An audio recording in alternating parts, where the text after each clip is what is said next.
À quoi sert la géographie?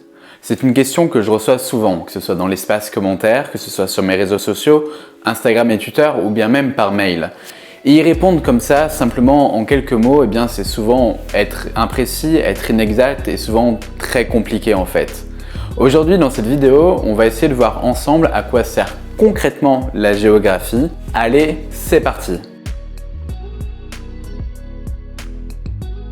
Bon, on se retrouve pour cette vidéo qui s'appelle « À quoi sert la géographie ?» et qui ressemble, dans le titre en tout cas, à une autre vidéo que j'ai fait, la première que j'ai faite sur ma chaîne YouTube, qui est « Qu'est-ce que la géographie et à quoi ça sert ?»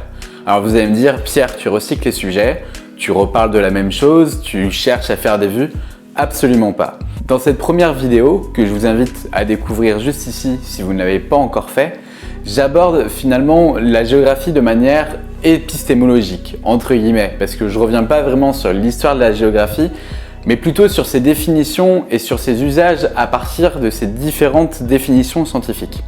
Cette vidéo, finalement, elle se veut beaucoup plus concrète. C'est une vidéo qui est en complément de cette première vidéo qui date maintenant d'il y a plus de 2 ans, et on va essayer de voir ensemble, à partir d'exemples simples, comment la géographie influe nos vies tous les jours. Ce que vous ne savez pas, c'est que la géographie, c'est vraiment la première discipline que l'être humain connaît dès sa naissance. Je m'explique.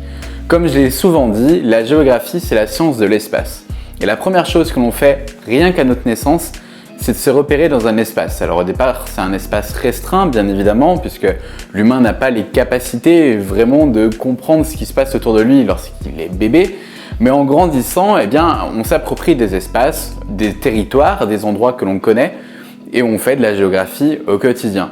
Donc, comme j'ai dit très souvent dans mes vidéos, la géographie, tout le monde en fait, qu'on le veuille ou non, puisque tout le monde est mobile, soit dans son espace d'ailleurs physique, soit dans son espace psychologique.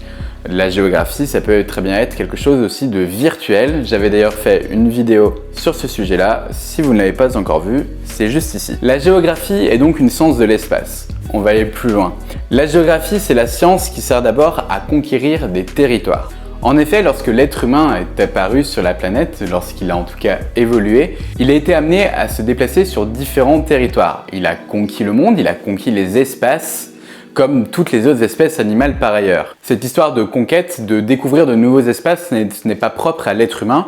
Donc on peut dire que tous les êtres vivants finalement font de la géographie, pratiquent la géographie puisqu'ils pratiquent l'espace. Ces différentes conquêtes, où il y a eu des guerres, on les retrouve à différentes périodes, que ce soit donc à l'Antiquité, que ce soit au Moyen-Âge, que ce soit à la Renaissance ou bien même dans l'histoire contemporaine, notamment avec la colonisation et la Seconde Guerre mondiale. La géographie, c'est donc la science qui va marquer les peuples, parfois par des drames, parfois par des défaites, parfois par des victoires, parfois par des gloires. Lorsque par exemple les Russes ont envoyé Yuri Gagarin dans l'espace, ils ont pratiqué la géographie au-delà même des limites de la planète Terre, à la conquête de nouveaux espaces, d'un nouvel espace, l'espace. Alors vous allez me dire, Pierre, c'est bien, tu nous racontes de grands principes sur la géographie, de grandes choses, mais finalement dans mon quotidien, est-ce que la géographie ça sert vraiment? Eh bien j'ai envie de vous dire oui. La géographie par exemple, ça va servir à la médecine, ou en tout cas à un moment donné, ça a servi à la médecine.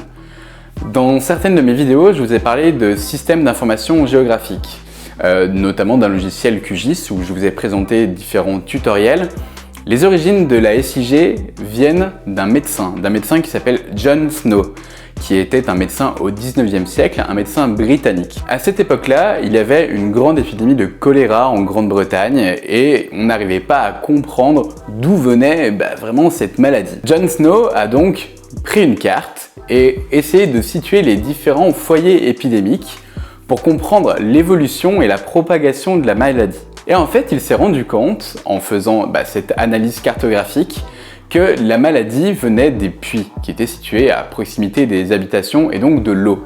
Que le choléra, c'était une maladie qui vivait et qui se développait grâce à l'eau. Et donc, on peut dire que John Snow est le premier à avoir fait du SIG, alors évidemment sans informatique, puisqu'en fait, il a pris des couches d'informations géographiques, à savoir le territoire, plus la population, plus les puits et d'autres données bien sûr, pour comprendre l'évolution d'une maladie. Alors oui, la géographie, ça sert dans la santé, dans la médecine. On peut aussi le comprendre avec l'épidémie de Covid-19, les différents flux aériens entre les différents pays, notamment entre la Chine et le reste du monde.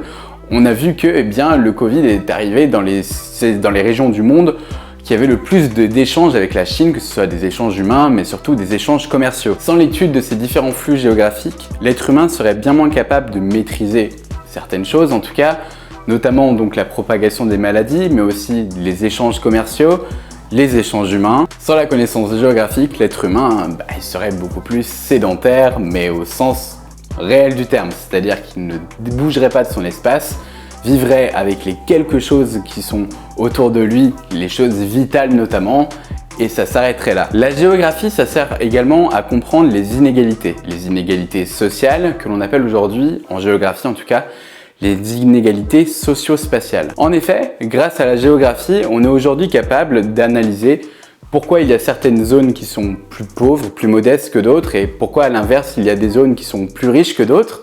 Mais la géographie, c'est beaucoup plus large que ça. La géographie, c'est aussi la géologie, puisque dans géographie, c'est le dessin de la Terre. Il y a donc le géo c'est la Terre, et donc en géographie, on étudie la Terre. On étudie donc la géologie, l'histoire de nos sols. L'histoire et la géographie sont tout de même malgré tout assez liés, qu'on le veuille ou non. Et finalement, grâce à la géologie, on arrive à comprendre pourquoi certains sols sont plus propices que d'autres à l'agriculture, donc à comment nourrir l'être humain, comment certains sols sont plus propices que d'autres à la construction, donc à loger l'être humain. Enfin bref, la géographie influe vraiment sur des sujets de notre quotidien. Bon, faisons un point. Jusqu'à présent, je vous ai dit que la géographie, c'était la conquête du territoire. Découvrir de nouveaux espaces, s'approprier de nouveaux lieux, et ce pour toutes les espèces animales. La géographie, c'est également un échange de flux, que ce soit un flux d'informations, un flux commercial, un flux d'êtres humains, enfin bref, des échanges. La géographie, c'est aussi un atout pour comprendre parfois la propagation d'une épidémie, donc ça peut être en lien avec la santé. La géographie, c'est en lien aussi avec l'étude de ce qu'il y a sous nos pieds, donc ce qu'on appelle la géologie, pour comprendre quelle maison construire à quel endroit, ou bien quel produit cultiver sur quelle terre, tout simplement. La géographie, c'est aussi l'étude du climat. Finalement, comprendre comment les masses d'air se déplacent, comment un ouragan se forme à cause de certains vents qui sont contraires et à cause des différentes énergies, c'est de la géographie. Parce que sans certains déplacements, il n'y aurait pas d'ouragan par exemple. Je vous ferai peut-être une vidéo un jour là-dessus, même si c'est très technique. Mais la géographie, c'est aussi l'étude des peuples et l'étude des sociétés. La géographie est donc une sens carrefour, et lorsque je parle d'étude des peuples et des sociétés, on pourrait presque penser à de l'anthropologie. L'étude des peuples et des sociétés et également des cultures, puisque ça va avec, s'appuie encore une fois sur ces différents flux. Et le fait que l'être humain ait migré tout au long de son histoire fait qu'aujourd'hui il y a des sociétés multiples, des cultures variées, des êtres en fait qui sont tout simplement uniques, avec des origines différentes, avec des coutumes différentes. Et donc, certes, on est proche de l'anthropologie, mais on est encore dans le champ de la géographie. En fait, le comportement de l'être humain dans l'espace, c'est tout simplement ça, la géographie. Et au quotidien, la géographie nous sert à évoluer dans le monde, à se faire une place, à trouver sa place. La géographie, ça sert aussi aujourd'hui, grâce au système d'information géographique, à évaluer quelles ressources sont à quel endroit, que ce soit des ressources entre guillemets humaines, des ressources minérales, des ressources matérielles. Enfin voilà, la géographie, c'est vraiment multiple. Mais cette vision de la géographie, c'est la mienne. Elle n'est pas forcément universelle, donc je vous invite à me dire dans l'espace commentaire quelle est pour vous l'utilité de la géographie dans votre quotidien. Je vous remercie d'avoir regardé cette vidéo jusqu'au bout. Je vous laisse mettre un pouce bleu si vous aimez ce que je fais. Je vous laisse partager cette vidéo autour de vous si vous y voyez une utilité. Sur ce, je vous souhaite une belle journée, une belle soirée ou une belle nuit. Ciao!